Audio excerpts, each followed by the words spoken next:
Hello, everybody.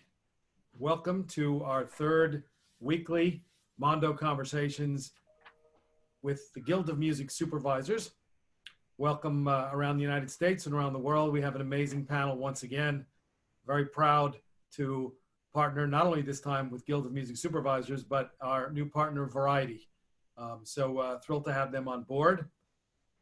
And I want to I'm here in New York with my partner, Joanne Abbott-Green. Hello, Joel. Hello, John. Hello, panel. We're going to open up a little differently today. It's my pleasure to introduce you to Joel C. High. Joel's a music supervisor on just a few films, about 150, plus hours and hours of TV, games, so on and so forth. Joel is the former head of music for Trimark Pictures and Lionsgate Film and Television. He's also Tyler Perry's music supervisor, and he's currently president of the Guild of Music Supervisors. I think Joel's in LA today. I hope you're on, Joel. I'd like to throw it to you. Again, thank you, everybody, and enjoy the panel. Joel's muted, Bobby. Gotta unmute.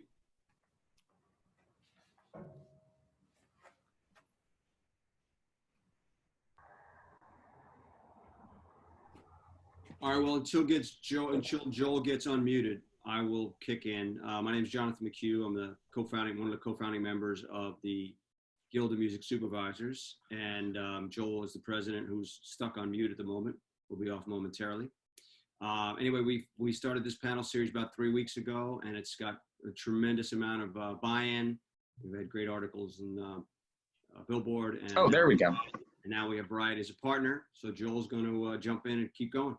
Thank you. They're wisely muzzling me, and I think that was a good move for now. So thank you, Robert. I appreciate this, and I'm really enjoying this partnership. The Guild is definitely, this is something that sprung out of necessity, and we're hoping to make it a big thing. McHugh here, one of the founding board members, this was one of his brainchilds, and we're kind of leaping in with both feet to keep making this happen.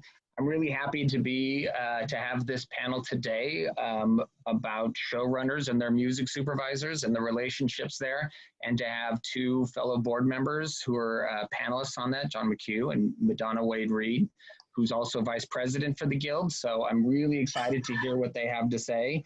Really quickly, a little housekeeping. We're going to be continuing these. We have another one coming up next week, which I'm really excited about. It's about the advertising community, and specifically emphasizing the East Coast group. And the board of directors for the Guild of Music Supervisors just this past week authorized a full committee that is representing East Coast concerns, specifically New York. And in this time when New York is feeling the COVID crisis more than anybody else in this country, we're going to be hearing from them and some of their specific concerns about this. So next week, be sure to tune in, and I'm really excited about this new committee. So I'm going to hand it off to, real quick too, we're going to be doing a lot more of these panels. Also, we're trying to look at seminars and maybe even some entertainment and some kind of get-togethers for members. So make sure you join the Guild and be part of this growing kind of endeavor.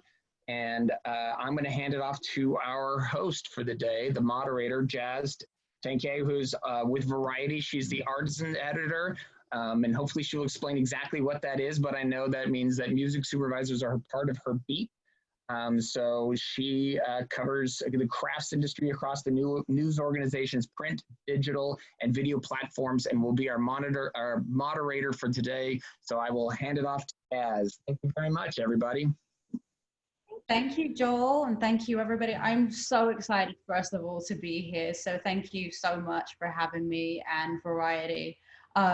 Jonathan and I have been partners in crime covering the red carpet with the Guild of Music Supervisors. So, I'm really excited to hear what you have to say and learn from you today.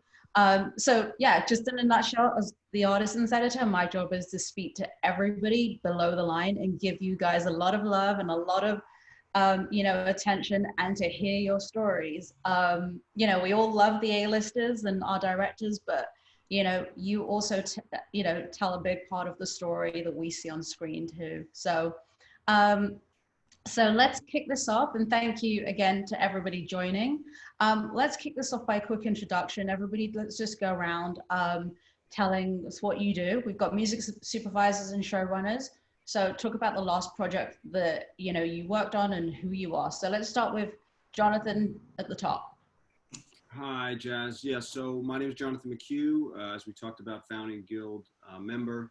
We started the organization about 10 years ago, and it's been a great boon to keep it working. And it's great to have a partnership with both Variety, where we did the award show, and with Mondo, where we do our annual education event in October. God willing, we'll do it again this year for our 3rd annual. Yeah, I've been independent music supervisor for a long time. Moved into also film producing and film directing, and it's been an amazing run. Shows wise, I do a variety of independent films and TV. The newest show I'm working on is with Alan Freedland, who's been a longtime friend, and he is involved with a really cool show that he'll talk about, and we'll talk about the music for that. So I'm going to pass the ball down to Alan Freedland while we're talking, and then he can just keep rolling around the Zoom room. Thank you. Thanks, Johnny Mac. My name's Alan Freedland. I am a writer, executive producer, and showrunner. Work in TV and movies. In movies, wrote the movie Due Date, starring Robert Downey Jr. and Zach Galifianakis, with Todd Phillips directing. And for TV, which is mostly my bread and butter, I've done live action and animation, a lot of animation. Started out on King of the Hill for many, many years. Did American Dad. And then the show that John refers to, that we'll talk about a little bit later, is called The Fabulous Freak Brothers, based on an old comic book series that is being put together and will be out in 2020 that we can talk about a little bit later. Madonna? Hi, Madonna Wade-Reed. I'm a music supervisor. Obviously here today, most proud of All American, which has been a dream job that I've been working on. I also supervised Batwoman, and before these 2 shows, I did American Crime, I did Rain, I did The Red Line. Anyone who's been watching TV for over 15 years will maybe know that my previous business partner and I worked on Felicity. I did 8 out of 10 years on Smallville. So I've been hacking away in the music business for a long time. And who's your partner in crime? Well, I had one many years ago. Now it's me, myself, and I, and a set of headphones, and we're getting the job done. All right. NK, let's go down to you. Hi, I am Nkechi Carroll. I go by NK. I am a writer, executive producer, and showrunner. Currently the showrunner on All American. We just started our season 3 through a virtual writer's room, which is a whole experience. I really miss my whiteboard. And prior to that, I've worked on shows. The Resident, Rosewood, Bones, is kind of where I grew up. The Finder, which was the Bones spinoff with Michael Clark Duncan and Jeff Stoltz. And prior to that, I had a whole different career. I was an economist for the Federal Reserve for 14 years. Just made a slight career change, gave my mom a heart attack. It was all great. Yes, I get to work with the wonderful Madonna constantly. Her phone is always ringing. She'll tell you about it. But I'm really happy to be here. Thank you guys for having us. All right, Spencer, over to you. Hello, everybody. My name is Spencer Paysinger. I'm technically real Spencer on set and around the office of All American. I'm currently a producer on All American, and before that, I played 7 years in the NFL. I won a Super Bowl my first year with the New York Giants, played there 4 years. There you go. Played there 4 years with the Giants, 2 years with the Miami Dolphins, and retired when I was with the Carolina Panthers the 2017-18 season, because that's when we got word that All American was at least getting a pilot order. So, I'm young in this industry, only about 2 years old in this industry, still learning, wanting to dive into writing and directing in the future, but just happy to be here today. Okay, Jason? Hi, I'm Jason Katims. I haven't spent as much time in the NFL, but played a little bit, played a couple seasons. No. But the tennis court, man. I did not. I think I tackled you before. I'm a writer and a showrunner, and I'm really here today to talk about working with Liza Richardson. We've been working together for many years now. I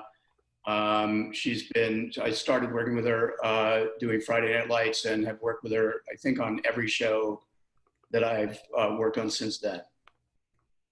And Liza. Hi, can you hear me? Yes. Yes. Hi. So I'm Liza, and this is really nice of you guys to have us. It's a beautiful day.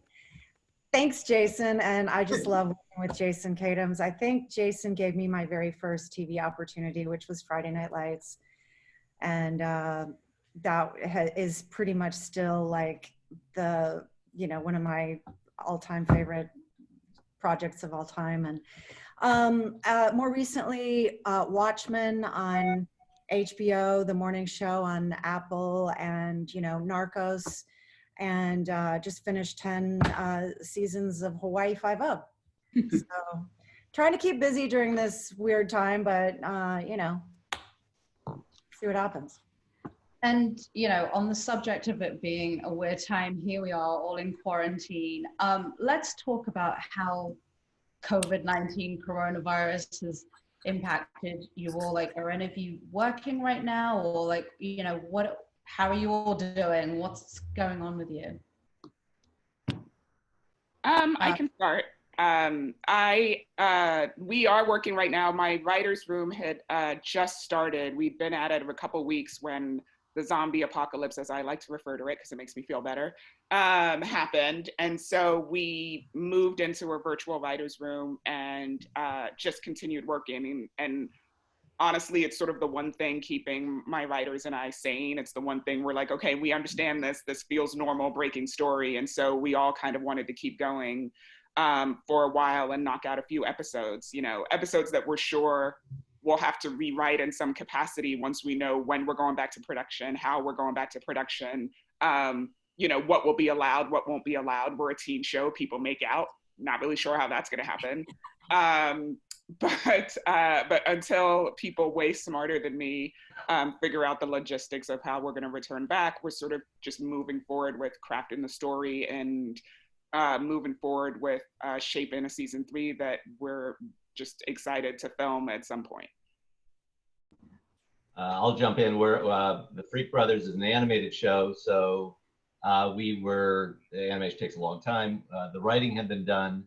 There's always some rewriting through various steps of the process, and we're still doing a little bit of that, but a lot of it was getting the animation and doing a lot of the editing and rewrites to that animation. So we're lucky, I guess, in the sense that we can continue to do the animation from various places, and it's a little slower, but the train is still inching along forward.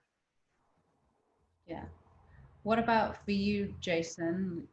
We've been working on a show for Netflix called Away, and we were already finished shooting, and we've been in post-production. It's a very heavy visual effects show.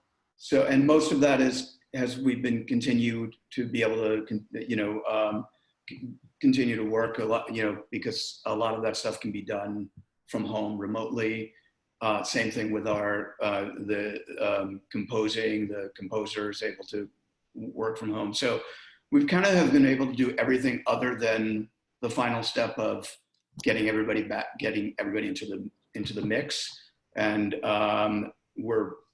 have pushed the mixes back, and we'll continue to push them back until we can't push them back any longer, and then we'll figure out,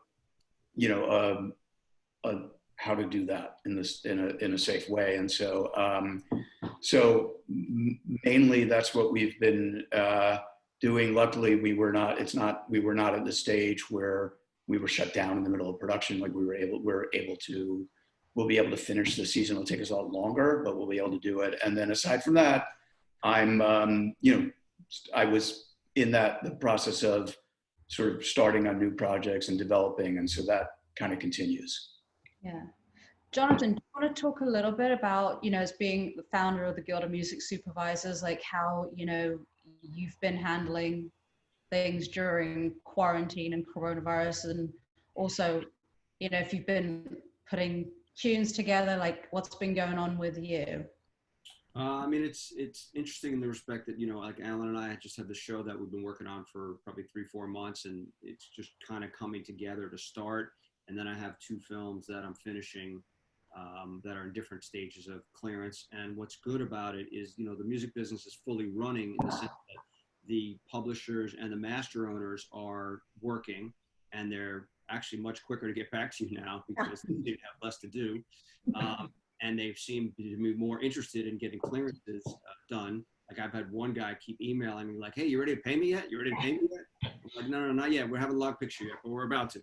So it's an interesting time for everybody. And you know, the downside is that if you don't have projects, you're not as busy. But again, our world is, part of it is finding that time to listen to music, to be able to put that away somewhere and know where it's going to go. And obviously when you have a certain project that you're targeting music for, you know, like right now I'm doing a search for gypsy music, literally traditional music from Bulgaria.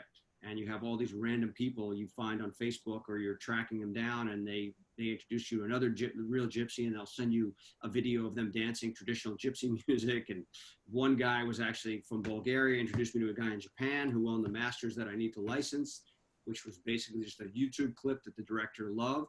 So, you know, a lot of what we do is forensics and trying to find the music that our showrunners and directors want, and then we pitch them other things that when we obviously can't get to it.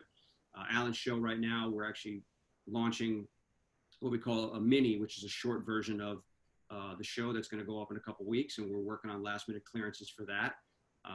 So the, you know, and again, like I said, the labels and publishers have been very receptive. So again, it's all about what the future is going to hold, and if there's going to be a lag in production, whether, you know, obviously how we're going to work on that music. So that's obviously a worry for everybody, and everybody trying to figure out how to make a living right now. Very tough time for everybody. So we embrace the music and the project we work on, and we feel blessed to do what we do. Yeah.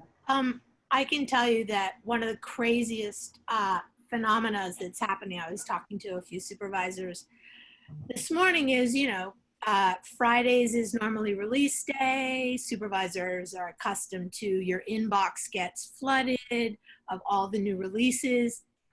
It is like new release day every day. I am getting so much music that I will just apologize to the universe that I don't even know how I'm going to listen to it all. It's every single day. You know, some of us still are wrapping up some projects, so we actually have some of our work to do.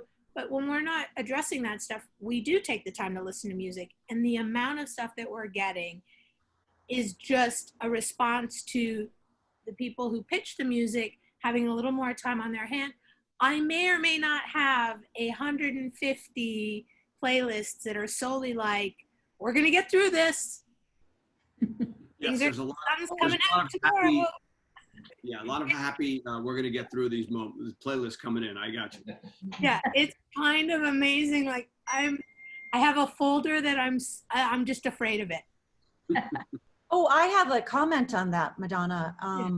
I was talking to some friends that are in the live music business, and that there is less music being released because artists can't tour, so they're holding their albums back. So I don't know. I feel like, yeah, there's always a lot of music, and maybe everybody's catching up, and you know, they are putting together their "We're in this together" playlist. But totally. So, you know, you're talking about having, you know, 150 pitches a day. What is it? You know, I get pitches too for people who want to write articles, and I'm like, you know, there's the one sentence pitch, and then there's the long, well-researched. Like, what would stand out for you right now as producers, as music supervisors, for, you know, people who have music to submit to you? Putting my name on the email. I mean, that's a good place to start. Like the right name. Know where you sent it. You know, I think supervisors are a broken record of, you know, we're open to receiving music from non-traditional ways and independence and stuff, but you want to at least be shown the respect that somebody did just a little bit of homework. So when I receive an email from someone I don't know, of course, the first question is, how'd you get my email? And then the second question is, as I start to read it, is, are you sending this for your benefit, my benefit, our mutual benefit? Like, somebody sends me an email and it's clear that they haven't even Googled a minimum of what we're working on. Like, I don't have a lot of use for polka right now. So don't send, like, what are you doing? What are you doing? Well, the research, I think, is super important, right? You have to, if you're out there pitching music to us, you have to okay, where is Madonna at in this All-American season? Where is she? Is she actually doing music right now for it? And if so, then maybe it's topical. But if not, you need to know. And IMDb, I guess, would be the best resource. I mean, a Variety, production log, things like that, where you're updating on what shows people are on and where they're at in their shows. That's the most important thing for people pitching music, I think. Be educated and do your research. Oh, John? Yes, ma'am. I don't know if I need that. Like, I feel like pitchers should just send me their priorities and then, like, I don't really expect them to know what I'm doing or how to figure it out, because I don't broadcast. Like, I don't put it out there like all my projects. But I mean, I guess it's annoying sometimes when you get an email and they say, hey, this is for parenthood. And I'm like, well, that was a long time ago. But new stuff, I think it's really hard for people to keep up. So my policy is more like, send me some stuff and, we'll go through it. We may not get back to you, but we'll definitely do our best to get through the music. Yeah. And Jonathan, you touched on it earlier, like, you went looking, for gypsy music on Facebook. What other platforms or social media? I mean, TikTok has exploded in quarantine. So where are you all looking for like new artists and new music now that there seems, talk about. Well, I have an annual source in my house. I have three teenagers and one teenager and some early 20 somethings, and they're always constantly turning me on to new music. So that's really nice because we can swap I give them old school stuff and they're like, who are the Specials, Dad? And they're like, oh my God, I love the Specials. So, but every day they turn me on to music, and then obviously the Instagrams and, TikToks. And I think there's just so much amazing music out there flowing, and it's really a question of how do we funnel it all and channel it. But I'll let that go around the room. And also, I would also throw that out to the showrunners, like, where do they get their music from besides Supervisors? Because I think that's also interesting. Yeah, I mean, actually, my source is very similar to your source, Jonathan. It's my team is a huge source of where we get music from, and we're actually we have a lot of dance battles in the house. My husband and I are very competitive with the kids about that. So we actually do listen to a lot of music, and I guess some of it is a byproduct of how I was raised. There's sort of like a huge genre of music that goes across the house. So like if you pulled up, my iPhone right now, it's everything from the Mamas and the Papas to The Cure to Tupac to DaBaby. It just really depends on, I'm a very schizophrenic music listener. So it just kind of depends on the mood I'm in. And so that ends up being a lot of source. So, on All American, you'll see, some of this is, Madonna does beautifully is we'll end up using a song that is so against type for the scene and the location and the people in it. And they're like, wait, you're using Shawn Mendes for a Crenshaw scene about two kids from the hood? And it's like, yeah, we are. And it works. And part of that is just kind of our love for all these different genres. And then, I like to think I'm keeping up with my teen, but truthfully, he's the one that's sort of putting me onto a lot of new stuff. And our show is very youthful. And so we try to find ways to sort of keep current while keeping true to the heart of what the show is. Just one compliment to you before we move on is that my daughter basically started binging your show, and she's like, Dad, I've never watched a CW show in my life, right? And I was like, yeah, it's really good.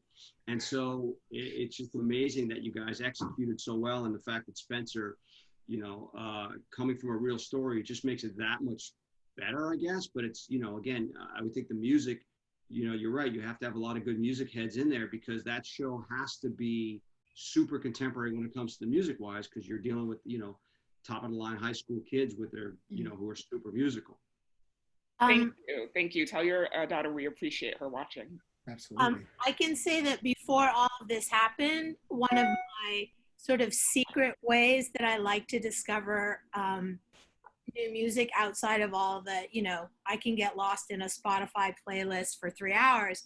But one of my favorite things that I view as a treat to myself is that when I'm going to a show, I try and finish up my workday in time to sometimes see the opening act, which chances are maybe I've never heard of. Like, that is my favorite thing, to just show up with zero expectations and just get so excited and be so surprised by, at least for me, what's become a new discovery. And then I am the supervisor who will demand that somebody take me to meet the artist, and I'll just be like, I came early and I saw you and I knew your music. And they're like, okay. And I will go and I will buy the CD or I will buy the vinyl and I will track down who I need to track down. I've been to concerts with her, and it is everything she's saying right now is true. We're like the biggest music heads. If Spencer and I are on set, it's like no one else is there. We just want to talk music. What gig should we plan to go to? We double date with our spouses. Oh yeah. He is, and he, by the way, is a really important source for me. What I never lose sight of is it is an absolute privilege when you are working on a project that is based on a real person to have that real person there. And even though we are focused on a part of his life that precedes who he is now, my favorite thing to do with Spencer is when I am talking to him about music and we're talking about what we like, is I take note of what he likes because it's a part of who he is. And even though who he is now isn't fully who he was then, I try to plant the seeds based on what he likes, because it just gives me one more layer of who he is as a person. So if I can put a musical voice to who he was developing to become, it's a godsend that he's right there. And I'm just like, knock, knock, knock, question, question, question, question. Yeah. It's a blessing. I'm obsessed with the dynamics between Spencer and Cooper on the show, and that sound, that distinct sound that you created, it's incredible. So talk about, you know, you were just talking about it, but the conversations you know, the three of you had about putting this music together to create the distinct soundscape of All American. Well, we don't have a lot of rules. That's the first thing. There's a moment once a week when we have a spotting session and NK and I are in the same room, and usually it starts off with something like, I believe one of the last ones I walked in, I was like, oh my God, have you listened to the new Harry Styles album? I think there's stuff in there that we can use. We have no rules, and we just take from everywhere around us what we like, what our castmates like. We pay an incredible amount of attention to our fans. We listen to them, we look at what they're listening to, and sometimes a fan's music ends up in the show. I mean, we're wide open. Absolutely. And there's also a lot of trust, you know, I really do trust Madonna, and we'll have like discussions and arguments over tracks and the amount that the track costs. And I'm like, I know, but we really want it. But what's great is because there is that trust there, I can sit down with her, and I do this at the start of every season, and I'll sit down and be like, okay, these are the storylines we're doing. These are sort of the big tentpole moments that I can tell you now, even though those scripts aren't written. Episode 7, there's going to be a cabin episode and this is going to happen. Or, you know, episode 14, we're really building to sort of this crescendo in Coop and Spencer's relationship. And God bless Madonna, even with that little information, she will go away and then come back and be like, I know you haven't written the episode yet. Before that episode you told me where such and such happens, just listen to this. And that's before I've even put, you know, fingers to keyboard. And so there's that sort of dialogue and trust that goes back and forth, so that, you know, the music really is another character on the show that, you know, I take into consideration the same way I do all the other characters we write. And Madonna is just kind of our partner in that. And she is so great about like, I know this doesn't seem like the typical thing we do, but listen to this or listen to that. And we end up having these long discussions about artists that we both love and didn't realize that we both loved. And all of that ends up on the screen. Yeah. Yeah, I think if I have a second, I think outside of, people wanting to know who my wife is depicted as in the show, I get a lot of compliments about the music selection. And it's anywhere from, a 13-year-old high schooler to a 65-year-old, grandfather. So it's just a testament to, Madonna and Nke and just the trust that they have for each other in song selection. Yeah. I have to say, on the when we were shooting the pilot, I was sitting on set and I'd not met Spencer. I was just like, somebody introduced me to him and no one had introduced me. And you were sitting behind me and you were having a music discussion. And I looked at Charles and I was like, God damn it, introduce me. I want in on the conversation. And you were talking about like all the different sounds that you envisioned for the series. And so when I finally burst into the conversation, at one point you were like, I like Frank Ocean, I like Duckworth. And I was like, they're both temped in. And then I turned around and when we were in post and we were working on the episodes and people are throwing around ideas about what should we replace, what can we change? And I was like, we are not touching the Calvin Harris song with Frank Ocean and we are not touching Duckworth. End of story, end of discussion. Anything else you want, but those are his choices. And that's what I mean when I say it was so important that I had him to tap for information and just put it there now in the context of what we're doing today. And mind you, that conversation was started and stopped for 4 hours, I want to say. So it was a lengthy one. So talk about securing, songs like by, Frank Ocean, Jason, we'll talk about Rise in a second, but like, when you've got like Snoop or, a huge artist, like getting clearance for music, like from big artists versus getting it from small artists, like fill us in on that process and that. What goes into that? Hip hop is its own, it's its own special thing, we shall say. And oftentimes there's a lot more songwriters involved in pop and hip hop. And so our clearance challenges are great. I can't tell you how many runs we had to take at Nipsey Hussle and how many people we had to get involved, but we were determined to have him in the pilot. We were determined, to have him after his passing open our second season. But songs like that have a lot of moving parts, they're always challenging just because you have to get everybody on board. In the case of season 2, we had to be very respectful of the family and make sure that what we were doing honored them, just all of those things. But there just isn't, and it happens in all the genres, there isn't always the tightest paperwork. And so it is just really challenging. And if I'm trying to flip an episode in a week and a half, I've cleared stuff on text where the answer was 3 words and my answer was, put it on the paper, send it back. Yeah. Like I can't send Warner Brothers your text. I'd like to, but I can't. So it's challenging, but it's challenging in a great way because I have these people that I want so badly to please and so badly not to let down. I do some crazy shit to get it done. Yeah. I'll stay up late to call England if that's what I need to do to talk to somebody. Like, I love them too much. I never want them to be disappointed. I never want to go in the room and say, you can't have it. So I do what I do.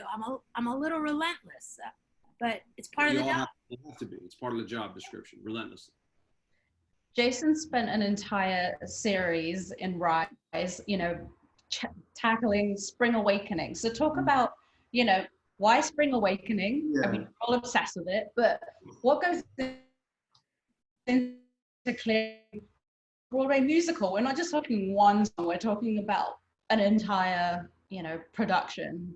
Yeah, well, so Rise was based on a real story about this guy named Lou Volpe, who was a teacher, high school drama teacher in Pennsylvania, who wound up,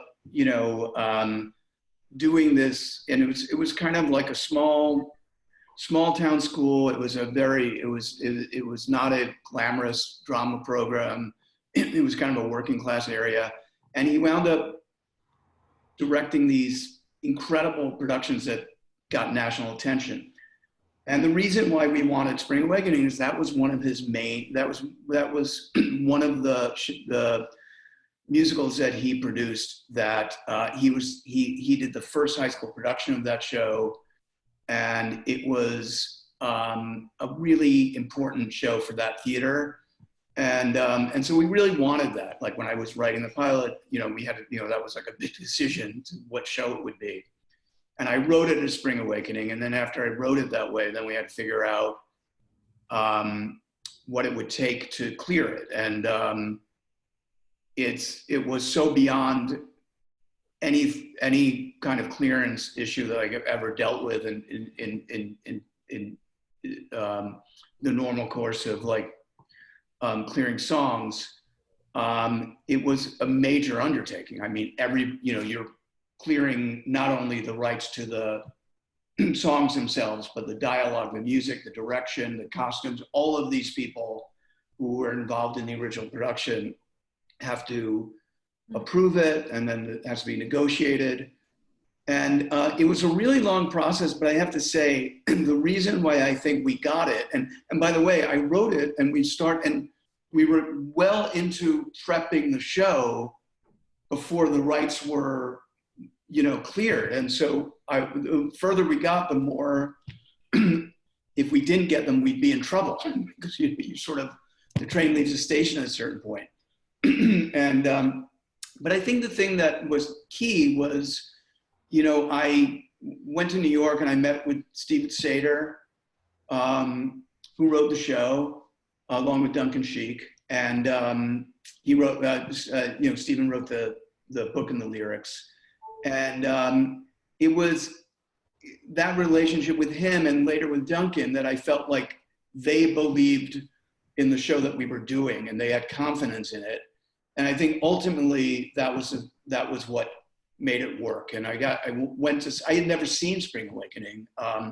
And so we went to the library near Lincoln Center where you can like you can view all of all the Broadway shows from the last X amount of years. They have them all in the library. And I went with Stephen and we watched it together. And it was like this amazing experience to be sitting there and watching this really sort of seminal work next to the creator of that work, and really get into, and my job was to sort of get into his head and understand what this show was about for him, what the songs were about, what the themes, why he was exploring these themes. And I think that relationship really helped kind of,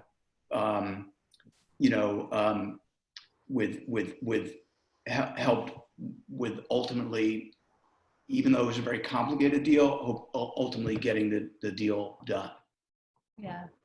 So has there been a song that any of you as music supervisors, even producers wanted, and you've just had to know, like, what's the one song? Go, Liza. Okay. I find that the hardest part about clearances these days is scene content. I feel like, I don't know, at least on the shows I've been working on, the material is so like either violent or sexual or race related. And I was working on Watchmen, and there's one particular episode where we wanted a Doris Day song, and then there's, the scene description was just, unbelievable. But I went through so many letters and writing trying to convince them that this was actually, anti-white supremacist, and I worked so hard to get the song cleared, and they just said, sorry, it's not going to happen. So there are times when, you have, as a music supervisor, you just have to go jump over you know, leave no stone unturned. That's your job. Like, that's what it's all about, is just that digging, just till you get that final flat out, no, it's not going to happen. Just move on. And until you get to that point, you know, you kind of don't stop. My favorite story on that one is I did a movie years ago, and I'm, by the way, the first guy, a little trivia, I'm the first guy to ever put Radiohead in a movie. I found a demo of Creep, and I got it in a movie, a Stephen Dorff movie called SFW, and that was many whatever that decades ago that was. But so I had a little pride of ownership with Radiohead. Cut to X amount of years later, they obviously stopped licensing that song altogether, even playing that song altogether at their shows. But I was working with a director, I won't mention the name, and he had never heard of Radiohead. He was an older British gentleman, but he'd never heard of Radiohead. And this is, 5-10 years into their career. But I had there was a song called Fake Plastic Trees, which we put into the opening of this movie, and it worked like amazing. And I said to him, look, I'm going to just tell you, this is temp. Radiohead doesn't license a lot of stuff. I don't know if we can use it, but we'll try. So we wrote passionate letters to Radiohead, both myself and the producer, the director, and they were in that point of their lives where they were just shutting down all licensing. So the moral of the story is I didn't get to use the song, but the composer came up with a really nice piece that worked out just as well. But the moral of the story is the director never talked to me again. I never worked with him again. So you learn the lessons early on that if you are going to pitch something, you should probably have a reasonable facsimile that you can actually get that. Because there's a disease in this business called temp love. And temp love is, I put this song in, I want to use it, I got to have it, get it. And sometimes, as people will tell you, you just can't get it. It's not about money sometimes, it's just how things are. So that's my sad story. Moving on. I can balance it with a good yes. Give me a happy story. Of the payoff, which is when I did the series Rain, by the time we got on the air, Lorde had already released Royals. And it was just everywhere and everybody loved it. And, I read what the fans say after episodes. And apparently I was just a numbnut for not putting the song in the show. And my thing was, I'm going to hold out and wait till the exact moment. Then I'm going to drop it on you and your mind will be blown. So we're a few episodes into the series and I'm having lunch with her publisher who says to me, we went through all the new shows with Lorde and when we told her about Rain, she got really excited. She said she loves Mary Queen of Scots. You can use anything you want from the album except Royals. And I was like, no. Like, please don't do this to me. I've been waiting to use this. And so when I realized, like, she's not going to budge. Like, she's not letting anybody use it. It's not just me. She's not letting anyone use it. So my comeback was, well, the Vitamin String Quartet did a cover of it. What about that? And they were like, wait, what? There's a string quartet cover of it? I sent it to the publisher. I guess the publisher sent it to her. And she said yes. I can give you not taking no for an answer. I can give you a real current song we're going after that John will say we're not there yet. But in the pilot of the show, these are three hippies, freaks from 1969, who basically fall asleep, smoke some wacky weed at Woodstock and fall asleep at 50 years and wake up in the year 2020 and they're stuck here. And in the pilot, our guys, again, they're from 69. They don't know what's going on. They see a guy walking down the street. He's got earbuds in, talking on the phone. They think he's talking to him. They follow him back to their apartment, to the guy's apartment, figuring that he is somehow going to tell him how to get back to 69 or what's going on here. And one of our guys' characters, Phineas, is like, says, I think what's going on here, there's these people are robots, and I get that we're living, and they're in this guy's apartment, and they said, we're living in the age of the machine. And then the Alexa device goes playing Rage Against the Machine. And then there's a big sequence that goes on with a Rage Sleep Now in the Fire song that I've said to John, this is an important song for this joke and for this sequence. We're in process. John and I have gone to a Springsteen show and hung out with Tom Morello. I said, hopefully that helps. But John is banging on doors, and I said that one's important. Yeah, and on that one, I said to Alan, said, look, your show is a weird show because it's funny, it's great, but it's also independently made for a animated series. So as Alan gets ready, he's casting it. He's got a bunch of big names lined up. We can't quite announce them yet. And then so when I go back, it's better for me to have that cast. And even if I know a broadcaster where it's going to be, whether it's a Hulu, Netflix, NBC, whatever, that information is better for me to have to go back to Tom and his people, Rage, to say, hey, I know you don't license a lot of stuff, but here's a great counterculture, piece that loves your music and is going to use it in a great way. So a lot of it is about just us being able to convey why they need to do this when they don't normally like to do these things. And it's the classic give and take of it all. So fingers crossed. Yeah.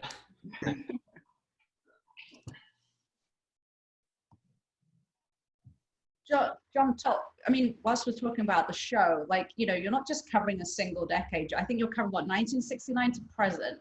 So talk about what the music palette is for the show when you're covering so many. Yeah, it's a good question. We're starting at the beginning. So we're using stuff like Pete Seeger, in the hippie movement, covering some of the hippie stuff. We're using John Fogerty, Creedence Clearwater, Fortunate Son. We're using a version of Watchtower, All on the Watchtower. But then you get into the Jimi Hendrix of it all. It doesn't want to license a lot of music, especially when there's drug use and things like that. So right now we're still into the period. We're about to launch forward into the future where you get into Rage Against the Machine Land. But as Alan can talk about, sometimes animation is used, music is used differently. A lot of it's used as comedy. So there are scenes there was actually a John Lennon song that we were thinking about, but it wasn't quite funny enough for his people because it, had a little weird different use. So you can talk about that, Alan, on how in your world and background of using music as comedy and how that can affect the clearances. Yeah, just very briefly, it's as I said, the Rage song is particular to a joke and a little sequence we wrote. Other times I would have a scene where I would say to John, all right, here's what I'm thinking, the mood I'd like. I want something from today. And I give him some parameters around that. And I say, I don't need to, I'm not asking for a specific song.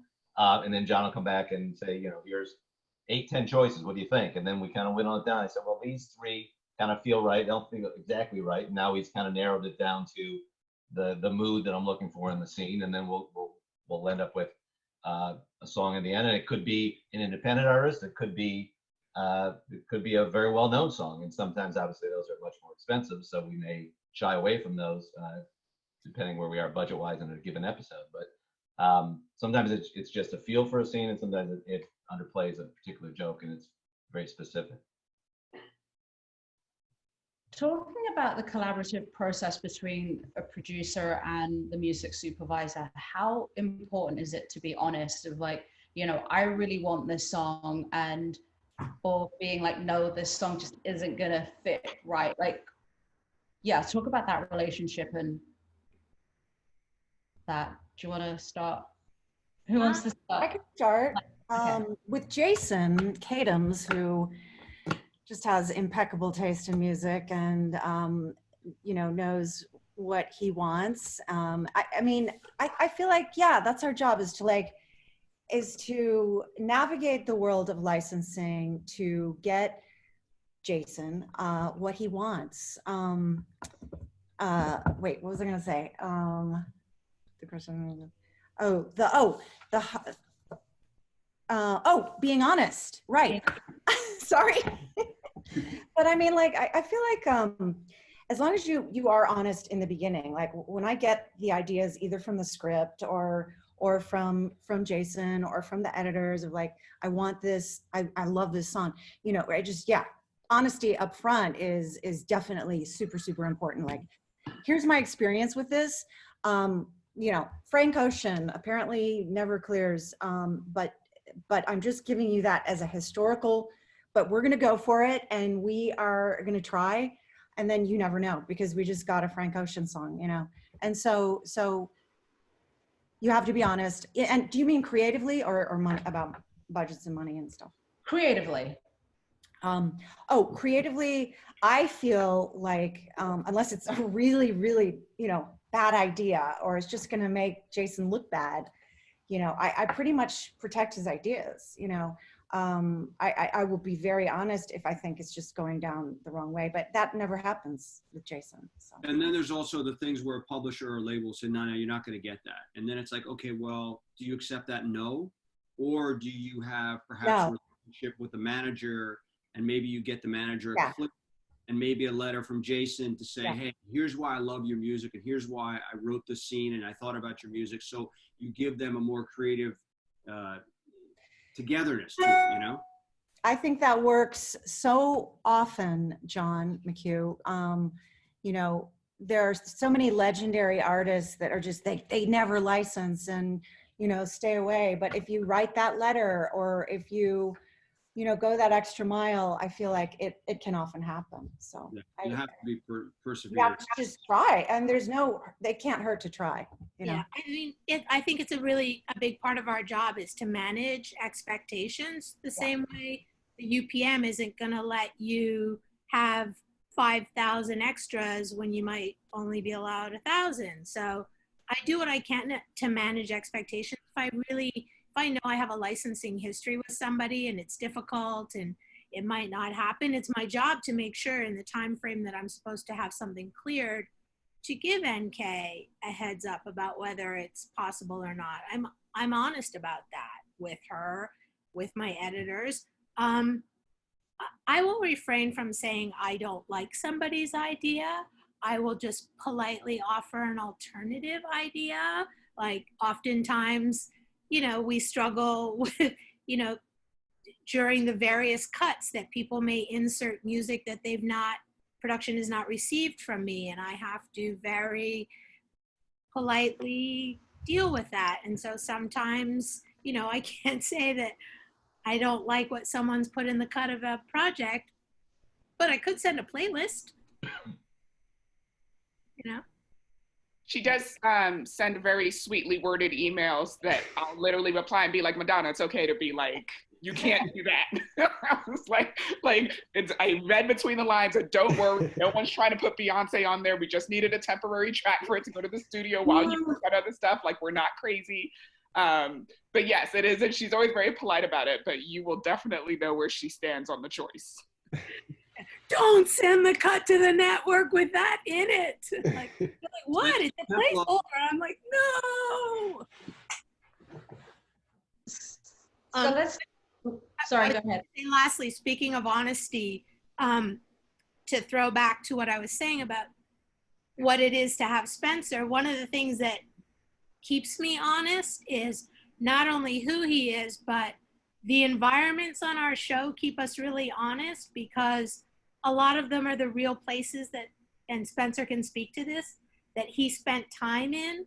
So when I'm trying to create a sound for somewhere, it's a real place. I have to be honest. And you should talk about, the community center breaks my heart every time we talk about it, and the swings.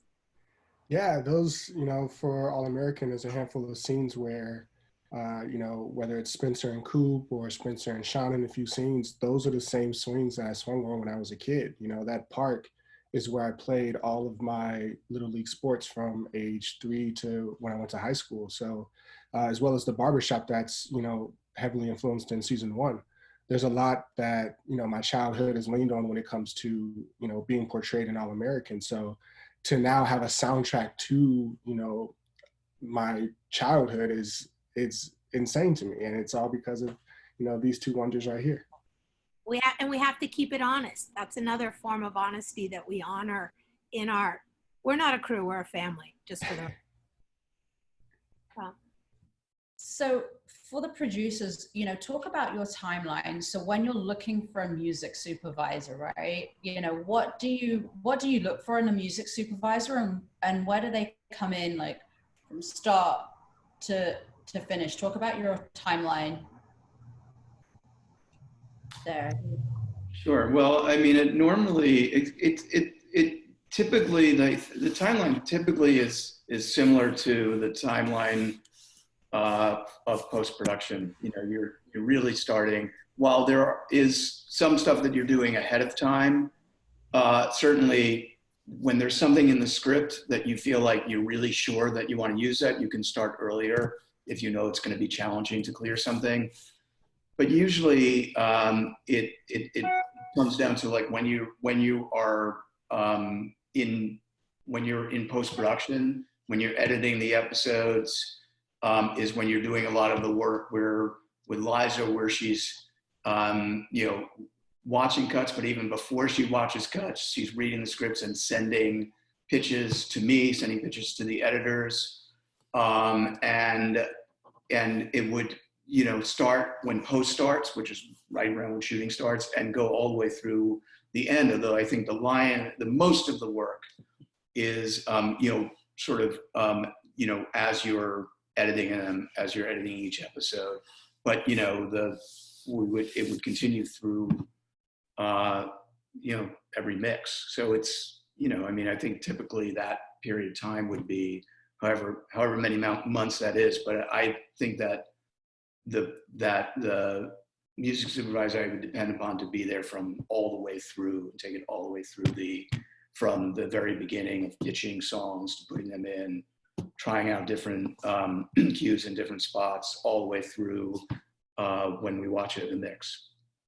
Yeah, and I would say for animation, it's kind of a 9-month process from beginning to end. But you know, again, if it's something specific to the script where I say I know I want this song in there, I think I'm really gonna want this song in there, give John a heads up, let's start looking at it, let's just see if he goes, look, this thing is never gonna happen, then I can at least rewrite it at that point.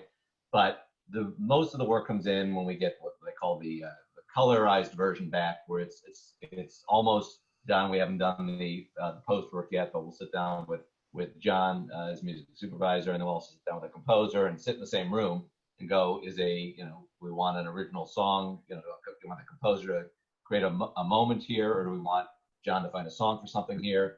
And the reason usually we wait until that moment is sometimes John, doing his job very well, will call me 2 months before and say, hey, I've read this script and I know you got this scene and I'm thinking this song will be great for it. And I go, John, to be honest with you, when we get that color back, I may cut that scene. I may edit that scene down that there's no room for a song. So we don't need to get ahead of the work yet. So most of it happens when we get the color back, and then we really know this is kind of the version of the piece of clay that's going to take us to the finish line.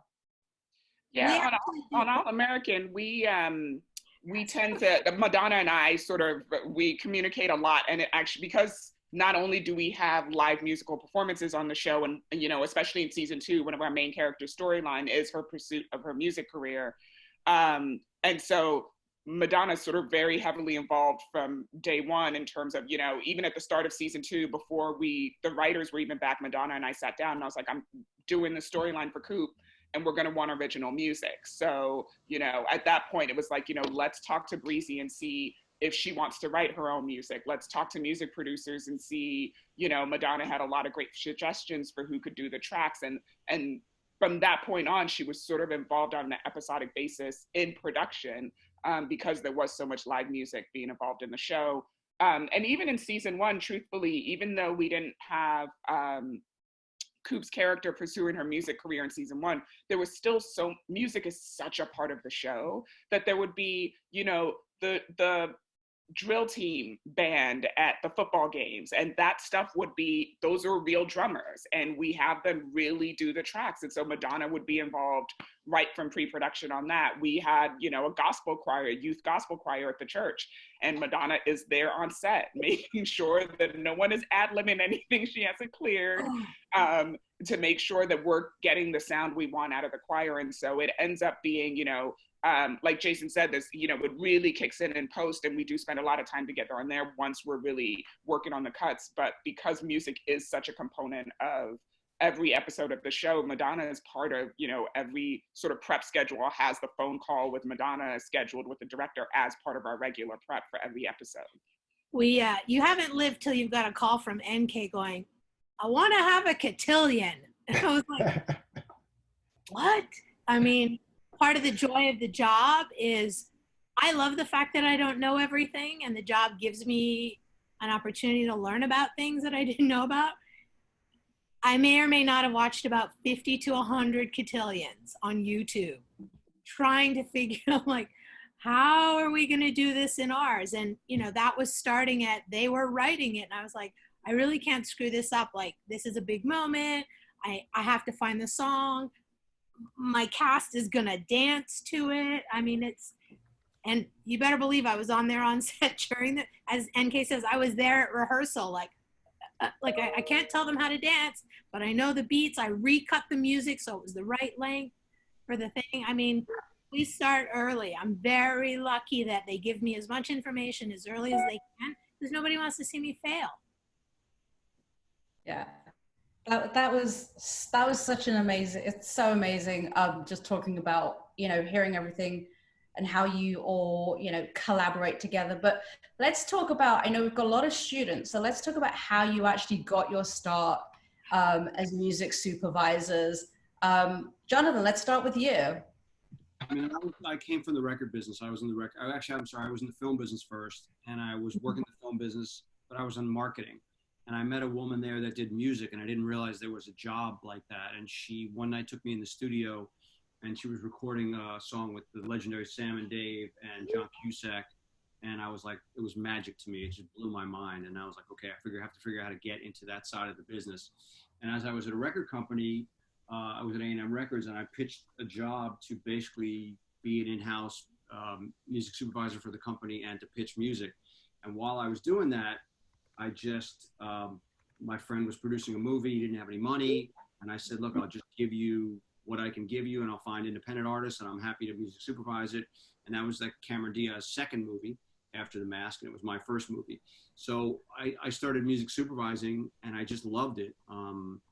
And I just kind of kept going from there. And that was, you know, and then I started producing soundtracks, and I did 100 plus of those, and music supervised, and just kind of kept going and going and going. And then my boss, Toby Emmerich at New Line, started producing a movie that he wrote. And I was like, well, I want to produce movies. And then, you know, just kind of produced a number of different movies and TV shows. And then the last couple of years I started directing. So it's kind of, for me, I say this to students, because where you start out and where you end up are two different things. And you think you're going to be one thing, you think you're going to be this, and you just never know where the road takes you. So you have to just keep being open to all the possibilities. And bless you, Madonna.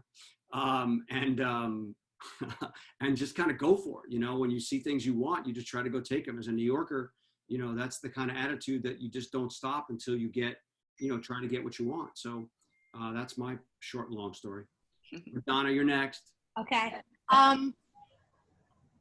When I moved to Los Angeles, I'm a ride or die Canadian. I knew I wanted to be in this industry, and I had a love of music. I just wasn't aware that you could actually turn it into a career if you couldn't play an instrument or you couldn't sing. Like, there was still a little corner of the world that you could be a part of. So I did a lot of production. I wanted to understand how things were made. Trivia, I worked as John Malkovich's assistant at one point, which I think prepared me for everything.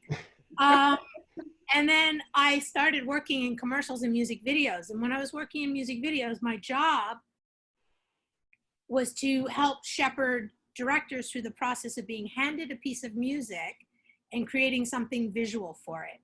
And then my good friend Jennifer Piken was a supervisor and was saying that she was going to start her own company. I was like, can I come and learn this from you? Because I feel like it's just going to be the reverse of what I've been doing. Instead, you're given visual and you're asked to put the music to it. And, you know, 21 years later, I haven't looked back. And it's just a very lucky thing that I love music as much as I do, and that I actually have an outlet that requires me to have zero talent.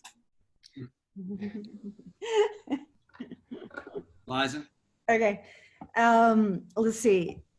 I mean, I grew up in theater and dance, musical theater. I went to Interlochen, which is a camp in Michigan in the summertime. And I did operetta, and then, you know, I in college, I majored in theater and dance, and that was always my passion.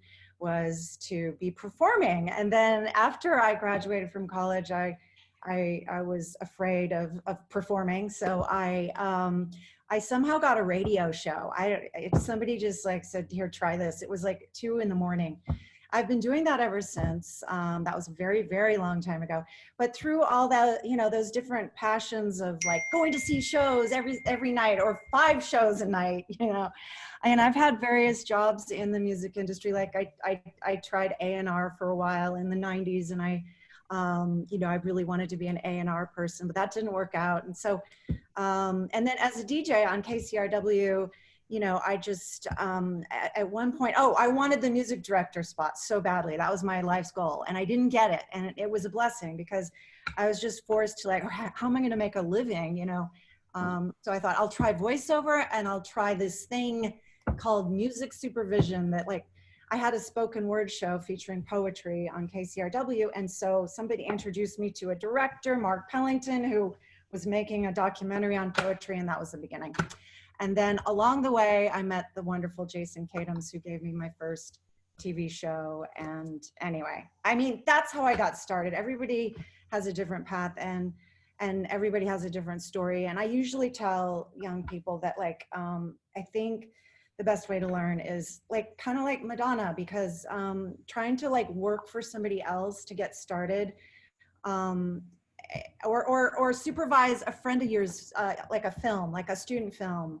Maybe you have a friend who is, I mean, I don't know exactly who's on the Zoom call today, but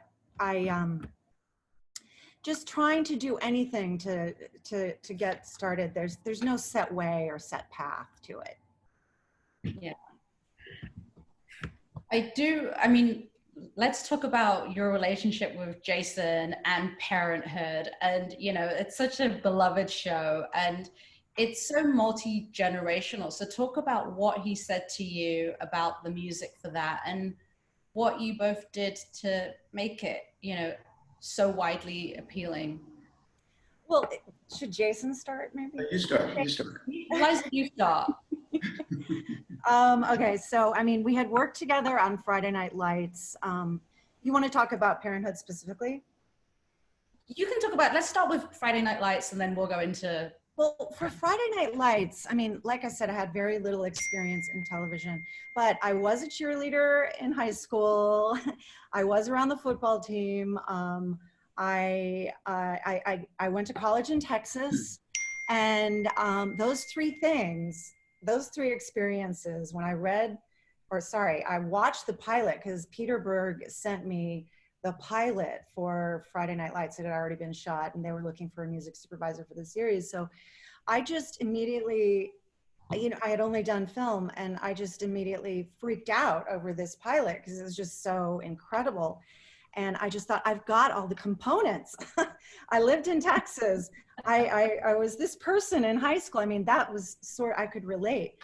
And I just thought, I've got to get this, you know. And I just put together a compilation of music that I felt was representative of that world. And somehow Jason liked it. But I mean, my vision of it, which then later, I mean, Jason, we explored so much. I mean, it was a combination, plus I had seen the movie, but a combination of hard rock, hip hop, definitely country and Western, but also indie singer-songwriter that we would use emotionally for, you know, montages and background and stuff. And I think that was the essence, and the idea of Texas was really cool. Liza, jumping in and checking the chat room on some questions. One about Parenthood, about Friday Night Lights was, one, why did you guys decide to use Explosions in the Sky as opposed to a traditional composer? And talk about how Deviltown, which became a kind of a classic off the show, made it into the show. So, I mean, I'm going to toss it to Jason. Yeah. The Explosions was somebody that came along with the film that Pete Berg directed. Right, Jason, go ahead. Yeah, so Explosions in the Sky is definitely a key piece of Friday Night Lights, and it's just it was used in the movie, and we continue to use it in the show, and we were lucky to be able to continue to use it in the show. And we also had a score that was our composers on the show also, created a score that was inspired by explosions. So there was that feeling that I think the music in the show just had at its that was unique to the show. That was something that to me didn't feel like any other show. That was exciting to me. And the Devil Town was like an interesting, kind of thing to bring up.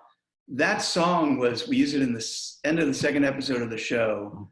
And, when you're doing any show that you do, like the beginning of it, this first handful of episodes in the first season, there's so many things that's when you're defining it. You're defining it in terms of what the actors are bringing and what you're doing as a writer, but certainly musically, you're defining so much about the show.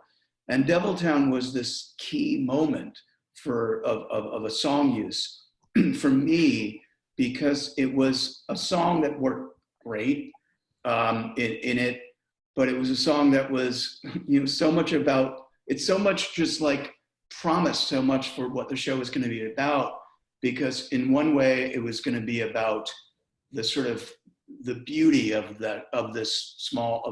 football in the small town, but it was also not shying away from the ugliness of what happens when around the adoration of these high school athletes, the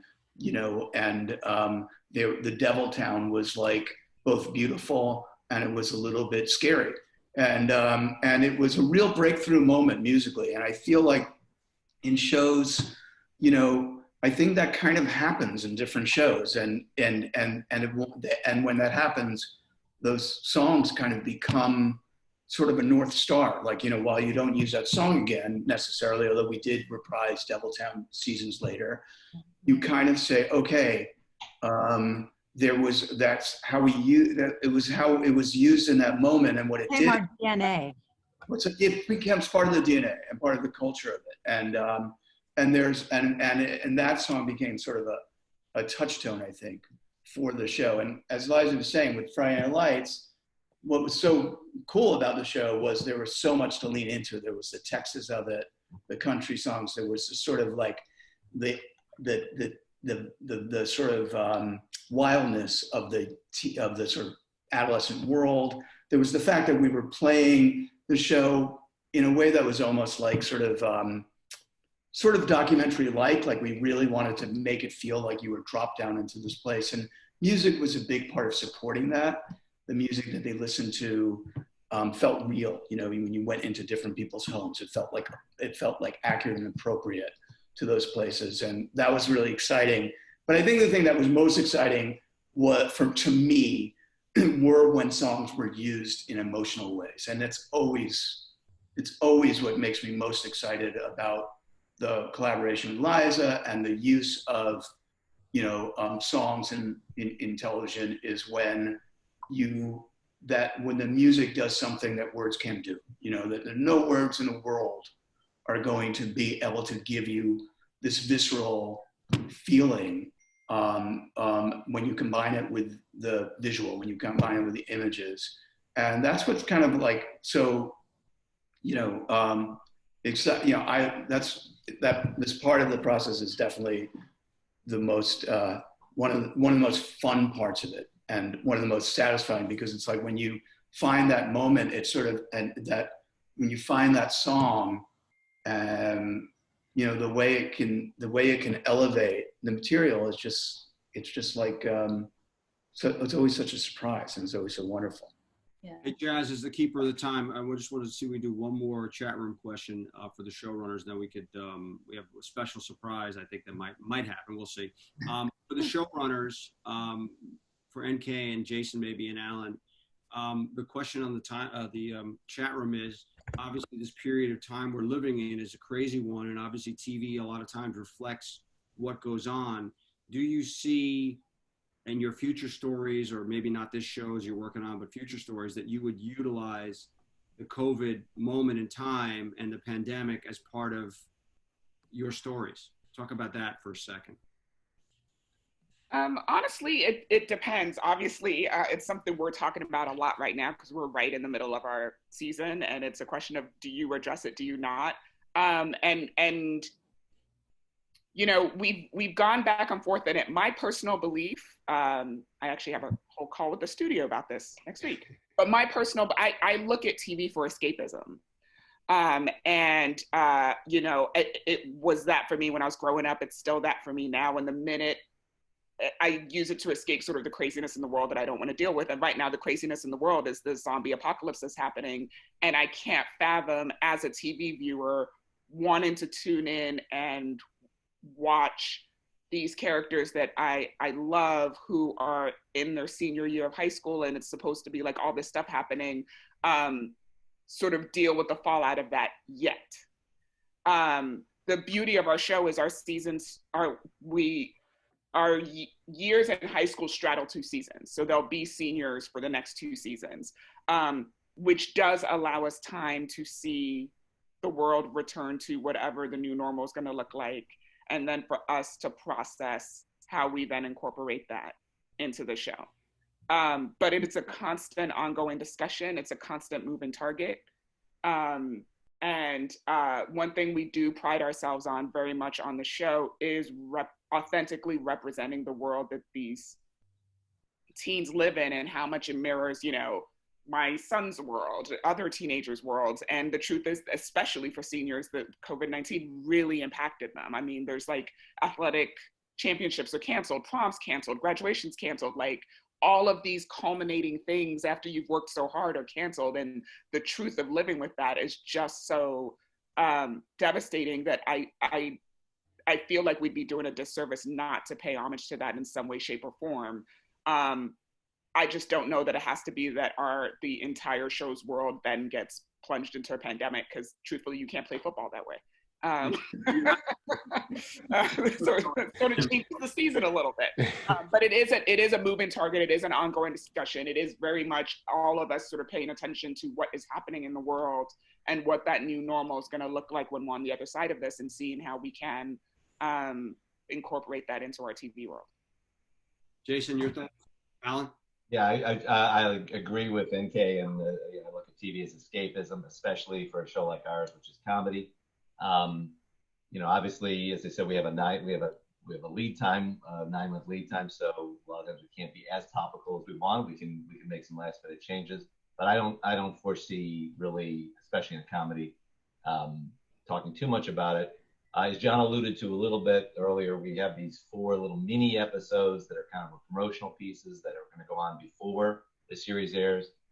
We might, in one of those, reference it in a minor way and hopefully in a lighthearted way to bring laugh to people, but it wouldn't be about what one of the minis is completely about, and certainly I don't foresee doing an episode on it down the road.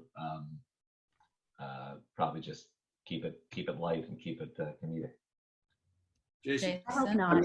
Yeah, I think that there will be times when there will be, I'm sure there will be things that will directly talk about it and directly be about it. There have to be.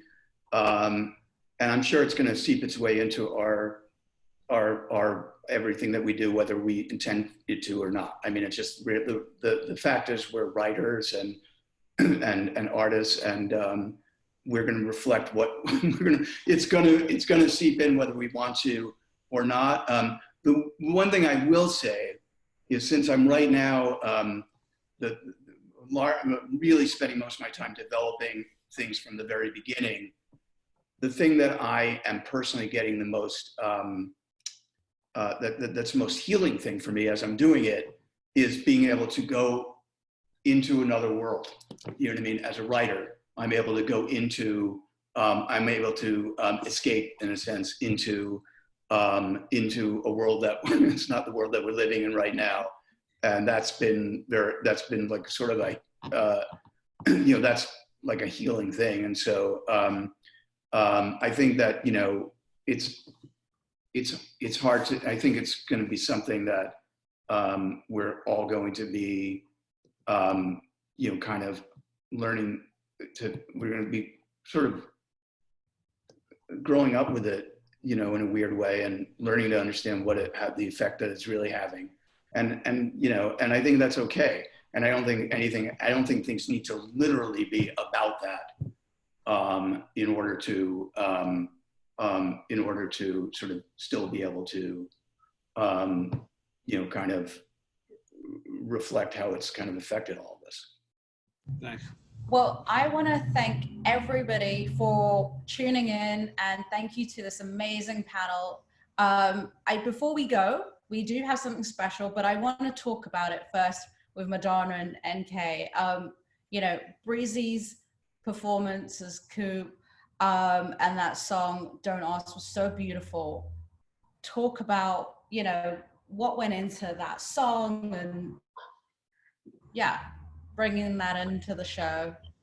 Well, it was always something we'd planned to do, and I talked to Madonna early on before we even started the writers' room for season 2 about the journey we were taking Coop on that season for season 2, and sort of how we wanted to kick it off, and the idea that she would use music as a way to finally get through to her mother, who she struggled with a lot in season 1 after she came out.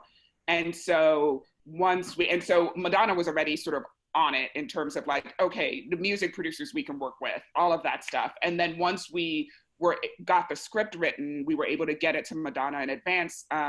And we sort of just summed up the essence of what we wanted the song to be and reflect, and really left it up to Breezy and Madonna to sort of come up with the specifics. And then there'd be a lot of back and forth of, you know, Breezy would send us lyrics and be like, does this work? And I have to say, I mean, the first set of lyrics Breezy sent us, and I was just like, what on, like, it was so spot on, as if she'd been in my head. But of course it's her life. So of course, why wouldn't it be spot on? It was just it was amazing to see that come to life. And then with the tracks that Madonna had worked with the Math Club, and to see it all came together, like, musical talent is not something I possess. And if I could, you know, get a superpower, that's the one I would want. And so for me, even as a showrunner, to have had the kernel of an idea and see how they brought it to life was just on a whole other level. Yeah, it was a real gift, because we had season 1 to have a peek into Coop's story and her relationship with her mother, and you know, you could see that there was this struggle of her trying to live her truth and her true self, and her mother just wasn't open to it. So that those seeds had been planted. And so when it came time to put that story and that desire and that need to live your truth, and that opportunity came up, it was so gorgeous to be able to talk to Breezy about it, and to know that she wanted so much and possessed more knowledge than any of us to create the lyrics for the song, for it to be as authentic as it possibly could. I mean, we were all blown away. You could have heard a pin drop anytime any of us were hearing the first of it. Like, you didn't even want to give a note. You were just like, shut up. This is not, like, done and dusted. It was, I mean, it's kind of incredible, but I feel like I'm going on about something that you all sort of, if you don't know it, you should probably hear. I think that's a great idea. Let's see what we can do. There's someone here who'd like to join us. Breezy, you in the building? Hey, Breezy. Hey. Hey, Breezy. All right, Breezy. We would Can love you guys hear me? Yeah, we can hear you. We'd love for you to give everyone a little bit of a taste of what we were just talking about. What if I told you I was kind of different, and me not loving you for who you are now wasn't exactly my intention? If I told you I was prolific, would you believe me or find it in your heart to receive me? If I told you I'm this way and I like her, would you still look me in my face? Would you say some things that make me run away? Would you tell me that I'm sinning? This ain't God's work. Baby, you ain't living. Should I change my ways and try to make you listen? If I turn suicidal when I slip my wrist all on your holy Bible, would you turn your back or would you hold me tighter? If I'm laying and it hurts, would you cry because I never wore a skirt? Or you be mad because I didn't tell you first? And you don't ask, so I don't say none. You know it's not my style to never say none. And you don't ask, so I don't say none. You know it's not my style to never say none. What if I told you I ain't mean it? Would you believe it? What if I told you that I'm out here battling my demons? There's some things that you'll never understand, though. Like how most people where I'm from don't understand you. Like how most black boy joy get destroyed. That's by the same system you run to for the award. This little girls without their father, ain't got no mama. This sons that's looking up to Papa, cause he just want the higher honor. Well, hello, Your Honor. I know the line's blurred. I'm just a victim to a story, missing my words. Yeah. Yeah, Breezy. Thank you. I'm really glad all of you guys like it.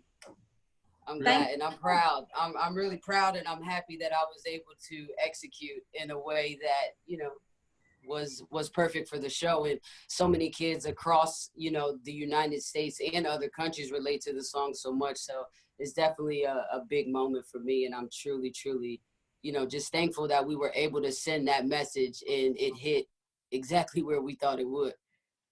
Yeah, it's great. I love the episode, and it's just beautiful to see when music can be written into picture and have it executed like that. And I love the way you guys use the song across the whole, you know, good chunk of the episode, and helped even tell some other stories with some of the lyrics. So really beautifully done.